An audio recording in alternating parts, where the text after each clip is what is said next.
میرے بھائیوں، لوگ کہتے ہیں کہ مودی ظالم ہے. میں کہتا ہوں کہ ہندوستان کا مسلمان مودی سے بڑا ظالم ہے، کیونکہ ہندوستان کا مسلمان صبح اٹھنے سے لے کر آنکھ کھلنے سے لے کر رات کو سونے تک نہ جانے کتنی بار نبی کے سنتوں کا جنازہ نکال دیتا ہے.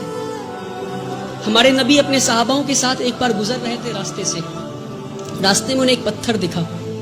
نبی پتھر کو پکڑتے ہیں اور راستے کے کنارے میں پھینک دیتے ہیں اور کہتے ہیں اپنے صحاباؤں سے کہ اگر تمہیں راستے میں کوئی رکاوٹ دکھے تو تم اسے ہٹا دو تاکہ تمہارے بعد جو آئے اسے پریشانی نہ ہو.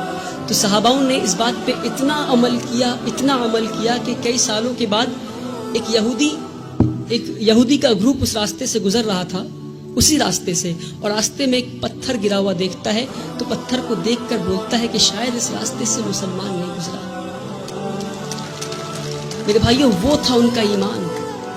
اور ہم آج کہیں بھی بم پھٹتا ہے تو بولتے ہیں شاید مسلمانی ہوگا، کہیں بھی گولیاں چلتی ہے تو کہتا ہے مسلمانی ہوگا. یہ نہیں کہہ رہا ہوں کہ مسلمان ہوگا، اپنے اندر جھانک کر دیکھیں کہیں اللہ کا عذاب تو نہیں آیا ہم پہ، کہ اللہ تو ناراض نہیں ہم سے.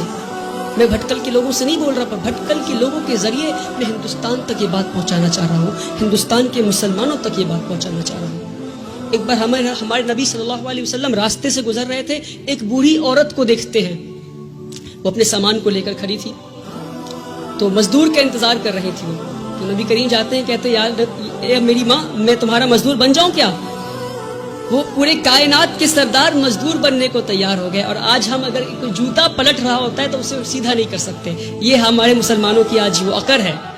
پتہ نہیں کس بات کی عقر میں جی رہے ہیں، جس کی امت اس بات کی عقر میں جی رہی ہے. اس کا رسول دوسروں کی مزدوری کرنے کو تیار ہو گیا تھا.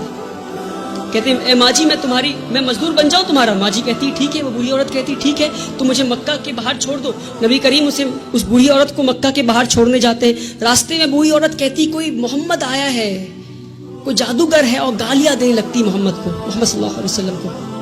نبی کریم پیار سے شانتی سے مسکراتے ہوئے ان کی بات سنتے ہیں، مکہ کے باہر لے جا کر چھوڑ دیتے ہیں. اور جب واپس ہو رہے ہوتے ہیں تو بوڑھی عورت پوچھتی ہے ارے بیٹا، تو نے میری مزدوری کی ہے، مزدوری تو لے جا. کہتے نہیں رہنے دو ماں. تو کہتے اچھا اپنا نام تو بتا جا. تو کہتے میرا نام محمد ہے، وہی محمد جسے تو گالی دے رہی تھی. میرے پیارے بھائیوں، ہم اس نبی کی امت ہے، اس بات کو نہ بھولیں. ہمارے نبی سے زیادہ بڑا مثال سیکولرزم کا اس دنیا میں نہیں ہے. جس نے مزدوری کی اس غیر قوم عورت کی جو ان کو گالیاں دے رہی تھی، مسکراتے ہوئے اس کا کام کر دیا، اس نبی کی امت ہے ہم. جب طائف میں گئے تو انہیں اتنی پتھر ماری گئی کہ ان کا جوتا مبارک خون سے بھر گیا. تو جبرائیل امین نیچے آتے ہیں اور کہتے ہیں کہ اے نبی، آپ کہیے تو ہم طائف ایک ویلی میں تھا، تو 2 پہاڑ کے بیچ میں طائف والے لوگوں کو ہم کچل دیں گے. ہمارے نبی گھائل حال میں بھی، پتھر کھا کے بھی کہتے ہیں میں تو یار رحمت کے لیے آیا ہوں. میرے بھائیوں، ہم اس نبی کی امت ہے، اس بات کو ہم نہ بھولیں. جس دن مسلمان اپنے نبی کی سنتوں کا جنازہ نکالنا بند کر دے گا، اس دن ہماری تقدیر بدل جائے گی انشاءاللہ.